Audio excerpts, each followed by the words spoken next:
Hello दोस्तों।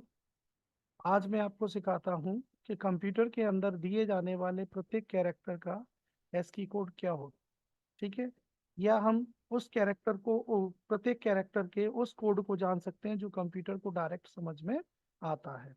तो सबसे पहले हम कोई भी कैरेक्टर चुनते हैं जिसका हमें एस्की कोड फाइंड करना है। जैसे मान लीजिए मुझे यहाँ पर पी का एस्की कोड निकालना है, तो मैं यहाँ पे लिख दिया पी। और पी कैसा है दोस्तों? कैपिटल। और पी कैपिटल है तो हम सबसे पहले क्या करेंगे, पी की अल्फाबेटिक पोजीशन देखेंगे, यानी कि अल्फाबेट लिस्ट में पी कौन से नंबर का कैरेक्टर है। तो कौन से नंबर का अल्फाबेट है? पी 16 नंबर का। ठीक है। चूंकि ये कैपिटल है, कैपिटल अल्फाबेट है, तो इसलिए कैपिटल के लिए हम उसको कितने में, उसकी कैरेक्टर पोजीशन को हम कितने में डाल ऐड करते हैं? 64 में। तो 64 प्लस 16 इक्वल्स टू कितना होता है दोस्तों? 80। ठीक है। तो इसका मतलब ये है कि P का एस की डेसिमल कोड कितना होगा? 80। अब हम 80 का बाइनरी कोड ज्ञात कर लेंगे, तो यानी कि हमें ये पता चल जाएगा कि कंप्यूटर P को किस लैंग्वेज में, यानी कि किस रूप में समझता है। ठीक है दोस्तों।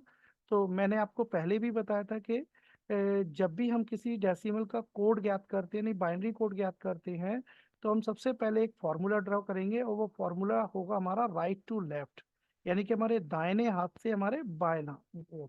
ठीक है, राइट टू लेफ्ट। तो हम राइट से हम स्टार्ट करेंगे, तो राइट से फॉर्मूला स्टार्ट करते हैं हम कहाँ से? वन से। तो हमने लिखा वन। ठीक है। और जो भी डिजिट आती चली जाएगी तो अपनी प्रीवियस डिजिट का क्या होगी? डबल हो, है ना। जैसे वन, तो वन का डबल कितना होगा दोस्तों? टू। फिर टू का डबल कितना होगा? फोर। फिर फोर का डबल कितना होगा? एट। फिर एट का डबल 16। फिर 16 का डबल 32। और 32 का डबल 60। ठीक है। और 64 का डबल 128 होगा। लेकिन 128 80 से ग्रेटर होगा, इसलिए मैं 128 इंक्लूड करने की कोई आवश्यकता नहीं है। ठीक है। अब हम क्या करेंगे, अब इन डिजिट्स में से, यानी कि जो भी डिजिट हमें मिली है फॉर्मूले में, जैसे 1632, सॉरी 6432, 168421, तो इनमें से हम क्या जोड़ेंगे कि हम इनमें से केवल उन्हीं डिजिट्स को ऐड करेंगे जिससे हमें 80 प्राप्त होगा। जैसे कि 16 में और 16 और 64, यानी कि 64 और 16 को हम ऐड करेंगे तो हमें कितना प्राप्त होगा? 88 प्राप्त होगा। ठीक है।